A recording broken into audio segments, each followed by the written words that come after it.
This is another episode of the From the Grassroots podcast where we talk with people who have helped make and preserve the history of African Americans in Alabama. And today I'm talking with Dr. Alston Fitz, who I believe is known as the unofficial official historian of Selma. And I know that you've just from learning about your life that you've done quite a bit with African American history in the area, and I would love to talk to you just more about your career. Um, so I guess my first question, from the questions I sent you, I understand that you grew up in Tuscaloosa, and particularly could you tell me about your background a little bit in Tuscaloosa? Yeah, my father's family, the Pitts is a very prominent family in Tuscaloosa history. My mother was, I guess from Shannon, was an Irish Catholic family that grew up in Laurel, Mississippi. Okay. And I and my siblings went back and appropriately enough, we were like yo-yos. We went back and forth between the Catholic school downtown. The Catholic school? The Catholic parochial school and attending the public schools, which was much closer to home. Okay.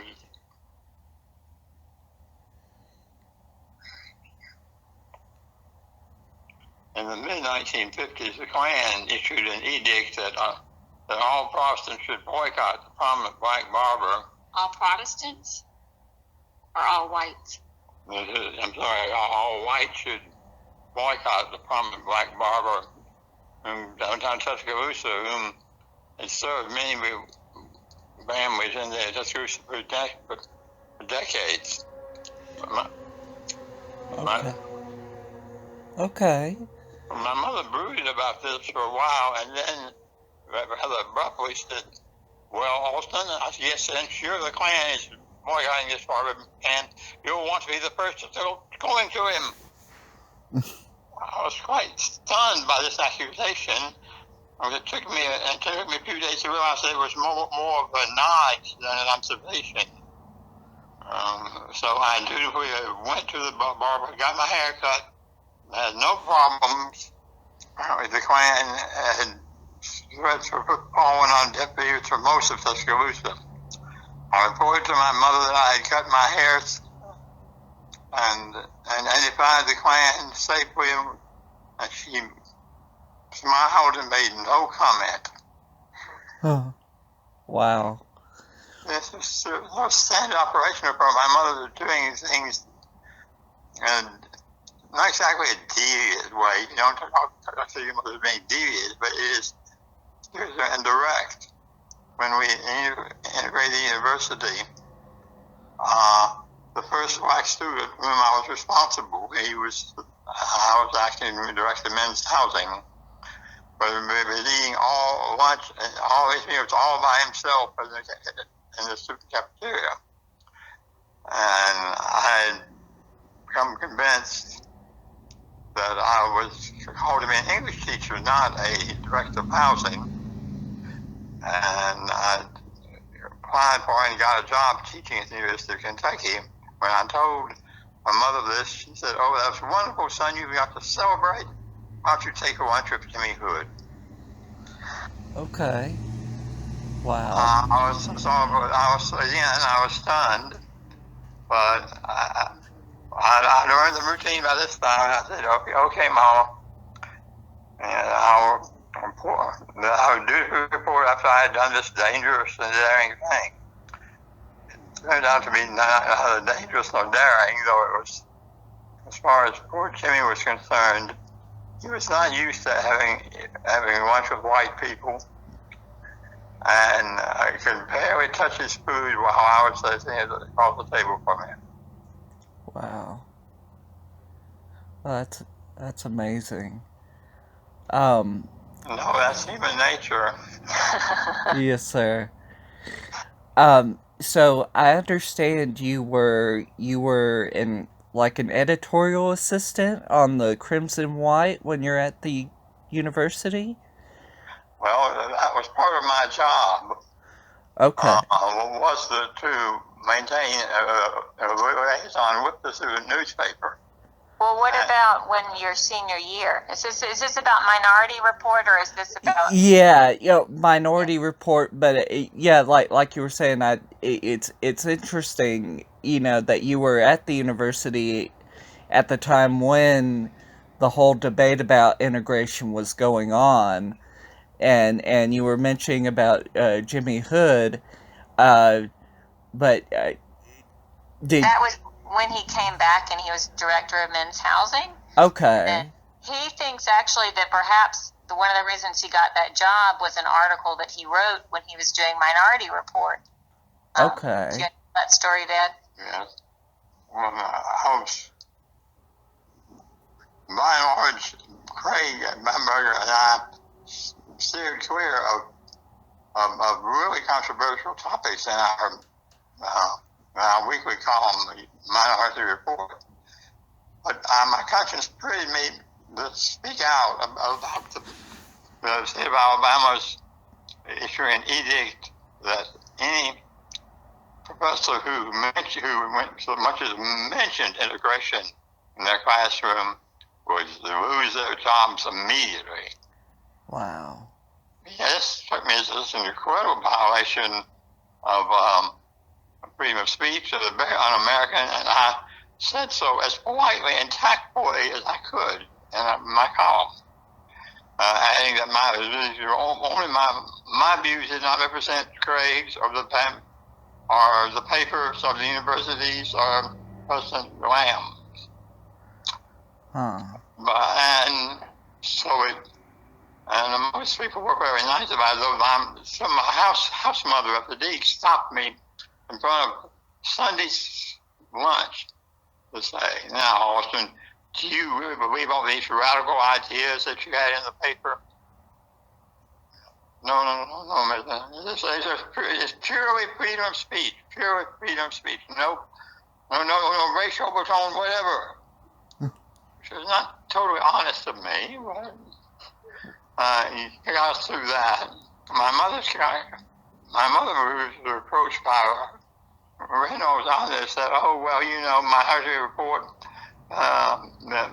Alston is Catholic and Craig is Jewish. That's what all that is." They're religious minorities, but that wasn't really all that it was about. wow, No, and when the press mother, more or less as she saw it, took the blame. She said, "Well, it's like that song in the South, and the South Pacific musical. You've got to be taught to hate and fear before you're too late." Let's see, we were trying to look at the words to this song. You got to be taught before it's too late, before you're 6, 7, or 8, right, to hate all the people your relatives hate. You've got to be carefully taught. oh wow, And I was a poor little woman raising 4 children in a strange town, and I forgot. wow, There's a small point, I guess, and we can't blame me for that. Well, after all. All right. Well, she, of course, heard from the rest of the Fitz family, "Why have you raised these socialist children?" Which apparently was what they called anyone who supported integration was obviously a red socialist. What other explanation could that be? wow. Well, that's amazing.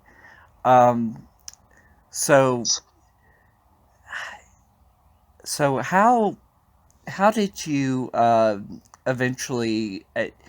I know you taught at Northwestern. How did you eventually get to Northwestern University from University of Alabama? Well, of course, we spent 2 years at the University of Kentucky learning to be an English teacher. And then I went on to the University of Chicago to work toward a graduate degree. become a PhD.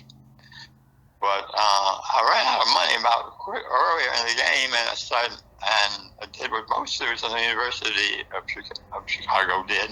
I got a job at one of the other colleges in the area, Northwestern University, and I had a teaching freshman college, freshman English. After 1 year of teaching freshman English, one of my students approached me, my only black student, by the way. My person was really white at that point.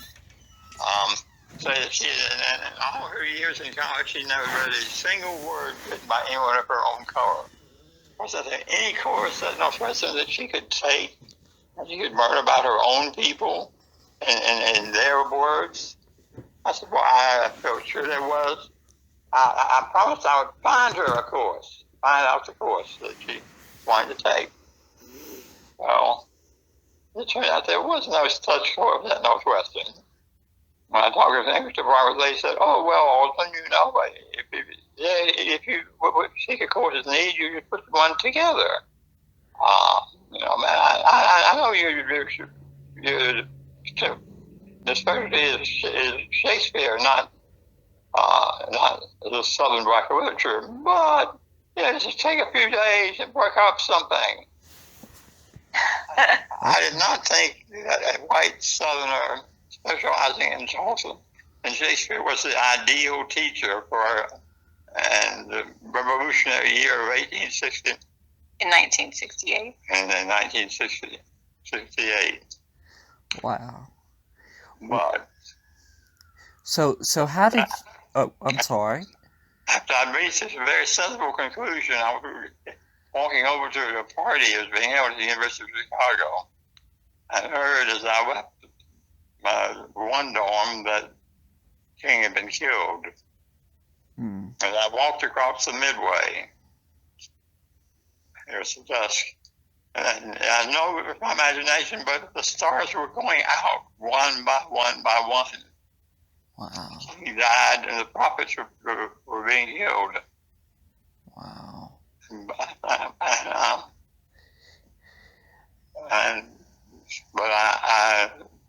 The next day I went to the university and told them about the course I was setting up for them. Okay.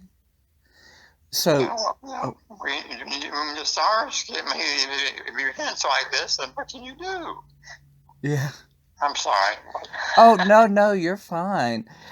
I guess my question is, how did you go about developing the course? Like, I mean, were there particular themes you found in developing? Well, I was really looking it up. I had been doing some work for the center group in Selma, and had done some a little digging into Alabama history. And for the course, though, Dad, go way back before Selma. So how did you develop your Black literature course? I don't know.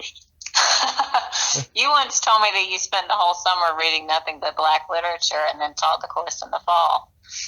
Well, that's pretty close to accurate. I have to get out a week or two for Shakespeare, but my large reading, I found had been some criticism already. A man had written a work on the three outstanding Black novels, and I went through collections of Black poetry, and I just dug it all out. Started putting together a course doing the literature, and then the essays, and then the poetry. Wow. I was very, very nervous for that first day when I walked into the classroom, and students, and then 26 students, 13 of whom were Black and 13 of whom were white, all stared at me. And when I opened my mouth to talk like a Southerner, the one or two of them looked like he was going to get up and jump out the window. Wow. But most of them were patient enough to stick with me, and so hopefully they learned something out of that. Okay. But what really got me, well, I think really your group is most interested in is the material for the course, which was given to me by one of my fellow employees at the University of, not employees at the university, a fellow Catholic. My wife and I, at that time, had moved to Selma. We're living, and Miss Ruth, who was first and mostly in upkeep, came to me. She said she had found the logbook for the hospital kept for people who were brought into the emergency room, and she had the logbook for Bloody Sunday and for the week of demonstrations before and after. What should we do? This really belonged to the community. This was important. And at that time, I had already been approached about possibly serving on a committee to promote Selma history. Okay. I said, well, I thought this was a very important element of Selma history. And it's something that we're a fair amount of research. So for the next meeting, I present this, and it's to be on behalf of the Edmondites who had kept on sort of going through the years, and it seemed to me they deserved the credit.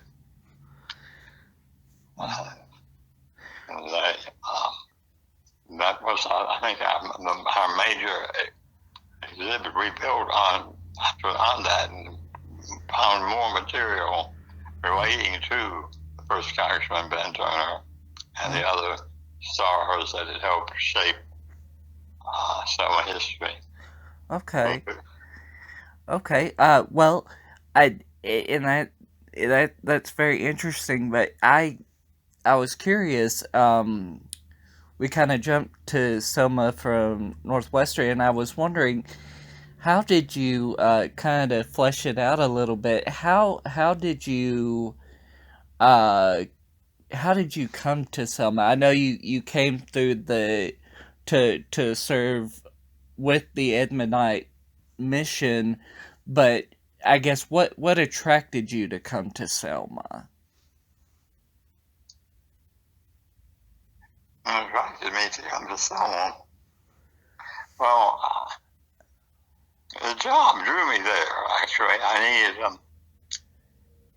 I was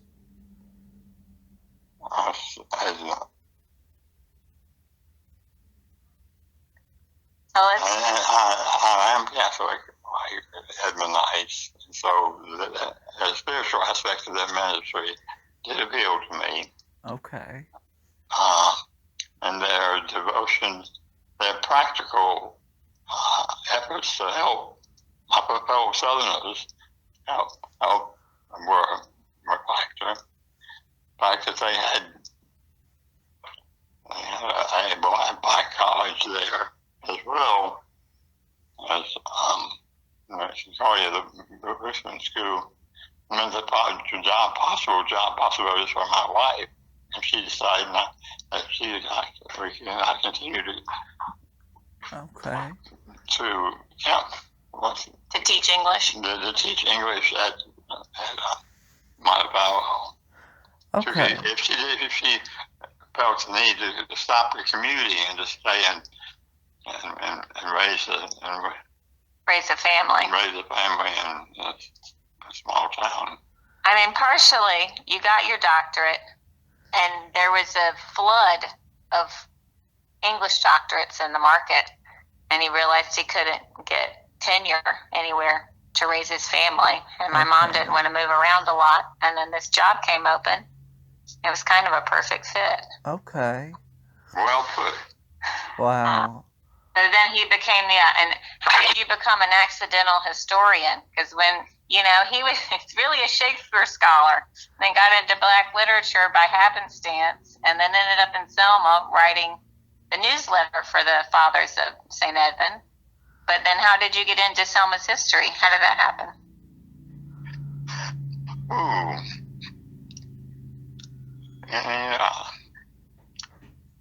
I'm inclined to blame God for that, because I no longer remember the mental processes that led me to where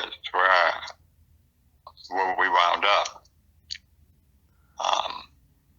But I did everything in Chicago but the dissertation, which I still had to work. I needed a job, and my background with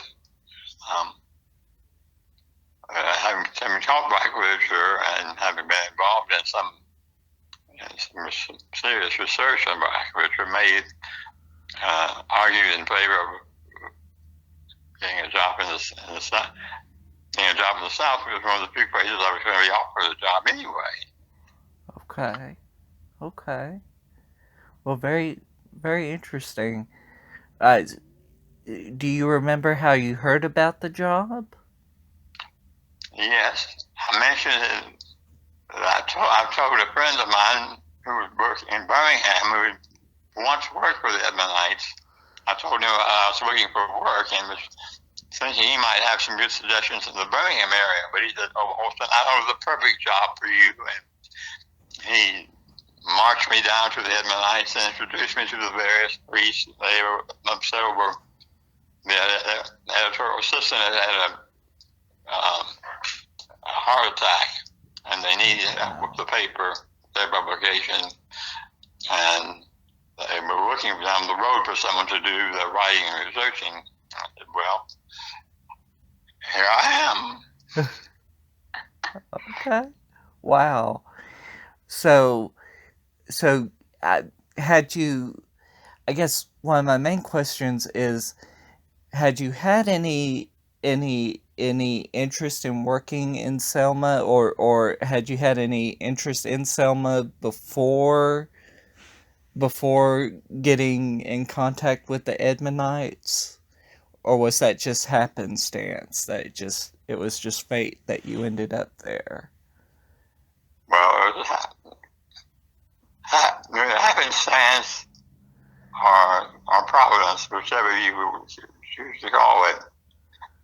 It's not something that I would have expected the year before it happened.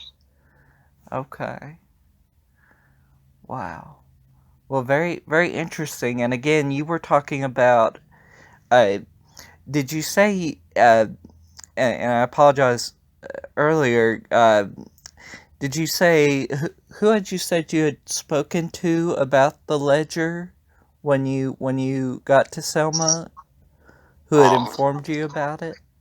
Ruth before, she's now, God bless her, worked for the Edmondites in various capacities in the hospital after 2 years.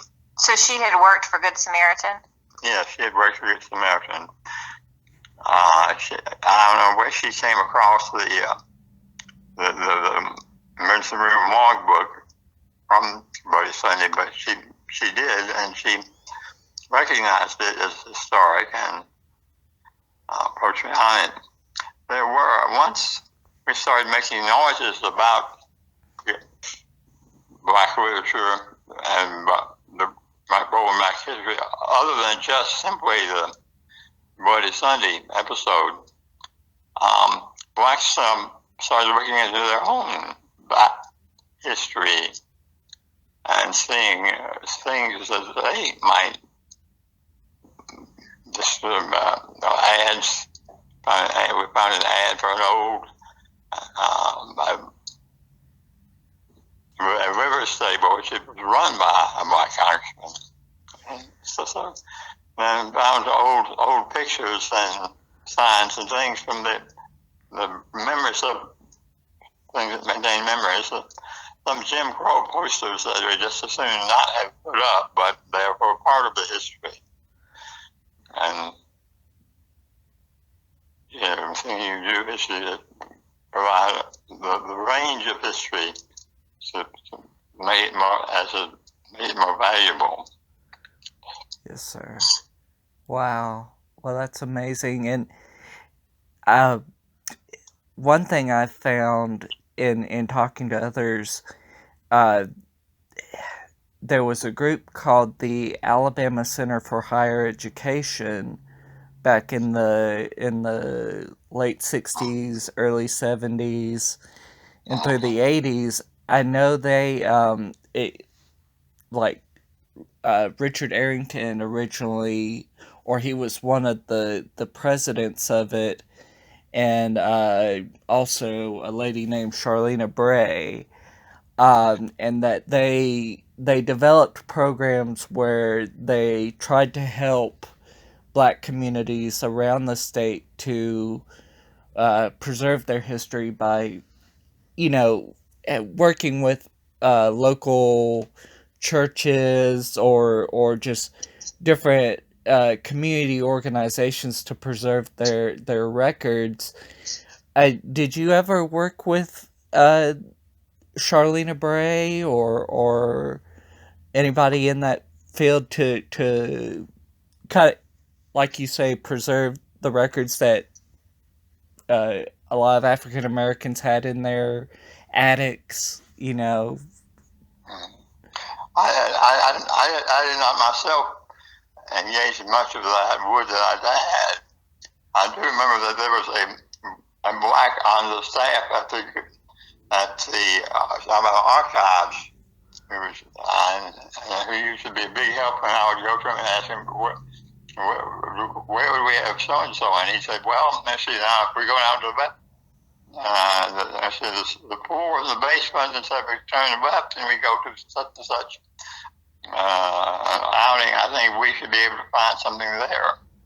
Okay. So before they organized, and the archives, I still marvel remembering and searching to know where in the chaos of basement records where things were, where the good stuff was. He left archives unhappily for someone who works for the government. But there are people who, there were some people who call and ask for suggestions. Okay. Wow. So you said you talked with people at the state archives and they kind of gave you a little bit, you know, recommendations for... Mm-hmm. Okay. Well, very neat. So talking about how the ledger, the Good Samaritan ledger, ended up at the Selma Depot Museum. Do you remember how did you give it to the museum directly, or? Yes. Okay. And when was this? Ooh, let's see.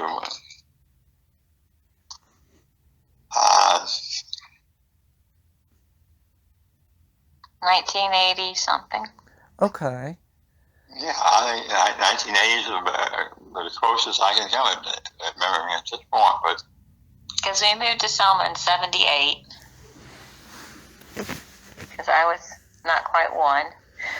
Okay. And by the time I was old enough to know anything, we were already knee deep in Selma history. So Wow. it's got to be somewhere in between.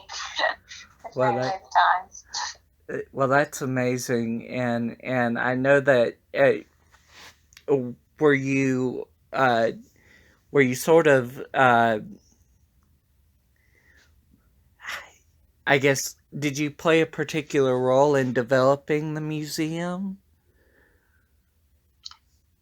as far as I was a member of the initial board, Okay. and help provide what resources I could put my hands on readily. There were. Who were the founding members of the museum board? Dick Bean, who's gone now. Who? Dick Bean. He was Dick Bean. He was a professor professor at Wallace State Community College, Selma. Okay. Eugene Martin, who's the widow of a feature editor for the paper, I believe she was as well, and had been married to a cadet at the Air Force Base. There were people from all these different backgrounds that they were. So some of whom, of course, responded more intensely than others. Wow. Well, very neat. Well, I know from the times I've visited the museum, there are so many Black history stories there, like with the murals that Felix Gaines painted, and of course I know I believe it's Joanna Jackson, whose mother was Jean Sherrod, I think, or who? Jean Jackson, yes, she was. She taught our children English when she wasn't revolutionizing Selma. Well, no, I mean the English she was saying were very quiet. It was before then that she was putting up Dr. King in her house. Wow. I'm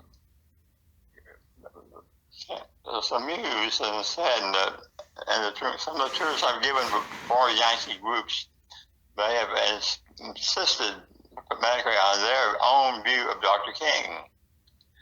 And I mentioned that Dr. King and I had friends that they had stayed with.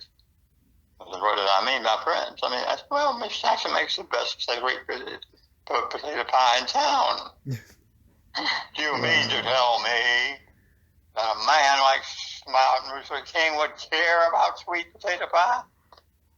Hell yes. I didn't mean someone who didn't care about potato pie, but it was, the things you learn and relearn from the museum is the humanity of people involved. They weren't all automatons, straight out of Star Wars or some other superhero comic book. They were ordinary people in extraordinary situations doing the best they could for the rest of us. Yes, sir. Wow. Well, and it exactly like you say, I think when we read books on the civil rights movement today, we think it was it just seemed, I mean, they faced resistance, but we get this narrative that it was just, it was just this constant dogged fight, and that everyone was together and all of that, and it was to a degree, but there's so many different personalities in the civil rights movement, in different ways of different beliefs in it, I guess, from what I understand. But yeah. So I know besides the ledger, the Good Samaritan ledger, I know you played a big part in and you've talked about this a little bit about preserving the memory of Benjamin Turner, and to me that's fascinating. I think, did you say I believe I read that you actually identified his grave in Live Oak Cemetery? Yes. Okay. Well, very How did you find it, Dad? Well, it's bizarre. But my daughters had been searching for his grave, and found his wife's grave, but nothing that indicates that where if anyone was buried next to her or that. We asked Mr. Russell, who was the in charge of Center at that point, about that, and he said, "Well, Alston, we've had a backward trial this year. There wasn't any plotting I could do, but you wait till the next rainstorm, and I'll be out there with a pipe, and we'll find out whether or not there's somebody that's a body buried there or not." Huh. I go, all right, okay, and sure. Well, next we had a rainstorm. I called him, and I said, "Should I meet you there with the pipe?" He said, "Damn straight, son." And then he prodded away, etc. Yes, there's definitely an adult grave here. Now tell me, this Miss was she a fine Christian woman? I said, "Well, she was married in the Methodist Church." He said, "Damn, the only thing we have to question is the man there, married next to Miss Turner, was her true and lawful husband." Amen. So you found his wife first? Yes. Found his wife, and that there was someone buried next to her. We did not dig up the coffin ourselves. Yeah. Mother. But and once we had established the site, we were erected a monument erected there. The Black Masons joining with the Black Elks to raise the funds, and with some generous contributions actually from the white community that once they grasped that Ben had been a good guy who fought for amnesty for the old Confederate leaders. Wow. We were able to raise money from the whites as well as the blacks. Actually, a nice little monument there, and had a proper ceremony in Turner's honor. Wow. So it's given us, Yeah. Well, and I understand that from some of my research that Gerald Ford actually came and laid a wreath at the memorial. yes. Wow. Wow. Yes, we've had I think we had Admiral, I forgot his name, but we've had some distinguished Republicans honoring Turner, who was a Republican of his era. Wow. Well, that's amazing. And I know I go a little bit back and forth, just curious about your work in Selma. Did you ever work with Loretta Wimberly during your time? Or, I'm sorry. I'm so sorry to say that. I promise that we've never worked together on a project. Okay. Well, okay. So, I guess, so in your later years now, and this is, I guess, just sort of wrapping up, because it's really interesting all that you've done. How do you are there any overall reflections you have on your life in preserving Black or helping preserve Black history? And I know it like I said in my email to you, how I feel talking to a lot of people in the Black community. I feel like I'm the nosy white boy trying to learn more, but I find that we have more in common when we actually just sit down and have a conversation. That, the only real difference is skin color. How have you felt over your lifetime about, when you're learning about the Black history of the area, or like when you taught your Black literature course, were there, I guess, just, did you have any changes in your perception, or just, I'd love to know your thoughts on that. Well, I like to think that I've grown more understanding of my fellow men, black and white alike, through the years and through the research that I have done. I don't. But I thank the Lord that I have the opportunity to put the privilege of playing a part in the recovery of Selma's Black history, because it was,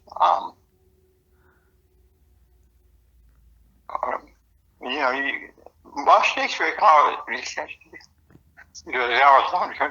that much to advancing the world peace and world prosperity. But if I were discussing an unburying Ben Turner and the other black historians, historical figures, it's something that gives me pride and consolation. Well, very neat. Well, again, you've had such an interesting life, and just like I say, witnessing the integration of the University of Alabama, and going on to develop the Black Literature course at Northwestern, and then eventually making it to coming to Selma, and just your experiences there. It's just an amazing life. I do have a question. There's a lady named Mary Jones Fitz in Marengo County. Do you know if you had any family ties to her? No, I don't know. But we do have some ties to Marengo County now. I mean, if you go back far enough. Yeah. Okay. If you go back really, really, really far, isn't Marengo County where the Fitzes were? We were there for a while. They were there for a while. Okay. I was just curious if y'all had ever had a conversation or not, or if you had ever known her. Who is she? She's actually the director of the Marengo County History Museum, and she's done that for the past few years, and she's on Facebook. And I'm just looking at her now. Yeah, we could be distantly related. We've never done any genealogical research, but we could be. Okay. There are a lot of Fitzes in. Let's see. It says, well, no, that can't be it. Lives in Fawnsdale. Yeah, Mary Jones. There are a lot of Fitzes in Selma that are not white, and so way long ago in Marengo County there was a Fitz plantation. Wow. Yeah, that's something we didn't touch on, but I think something that Dad's always struggled with, being a white Southerner, knowing that sort of dark history. Yeah. The family moved to Tuscaloosa before the war. It was like basically family tragedy. The overseer shot the father of the family, and the family moved to town, and we're in Tuscaloosa ever after that. But yeah, I definitely think growing up, there's always the thought, well, yeah, these people could be family. Yeah, there was a split. Some of the people stayed in. The big split was when the overseer shot the head of the plantation. But yeah, and Widow took her kids to Tuscaloosa, and we've been there since. But there were Fitzes that stayed. But there were Fitzes who stayed in the Black Belt, and judging by Mary Jones, some are still there. Yeah, no, and we could be. I mean, I have an accidental friend on Facebook that's a Henry Fitz, who's from another area of the country that the Fitzes used to live, and he's African American. I think he meant to befriend his aunt, who's also a Ruth Fitz. But anyway, he's one of my favorite Facebook friends. Wow. Yeah, and we were always like, oh, we should get the genetic testing. We could be family. But yeah, who knows? Wow. We haven't done it. Well, that's amazing. You never know what ties you might have to other people. Yeah, definitely true. But and definitely true across the black belt, for sure. Yeah. Well, I just I have to say I've thoroughly enjoyed talking with you, Mr. Fitz, and your daughter Ruth, and I hope if I have any more questions for y'all, I hope by email or anything. If it, I hope I hope to continue a conversation with y'all, and it's again, Dr. Fitz, what you've helped do in Selma, and just I guess both learning for yourself about Black history and sharing what you've learned with others. It's quite amazing, and you've led a very extraordinary life, and well, we thank you for your interesting questions, because we heard some new stories this morning. We were going over the questions, and my other sisters are here, and we were like, oh, we haven't heard this story before. So this has been really fun for us as well, because we learned some of his stories he hadn't told before. So wow, thank you for that. Yes, ma'am. Well, again, thank y'all for agreeing to talk. And again, if I have any questions, I hope I can ask later. But sure, send anything via email, and we'll write a response for sure. Okay. Well, I hope you continue to do well, Dr. Fitz. I know you're recovering from a broken hip right now, but I hope you continue on the healing process, and it sounds like you have a great support system. So, but anyway, I'll just wrap it up there, and again, thank you for talking with me, and I'll just kind of end it right there.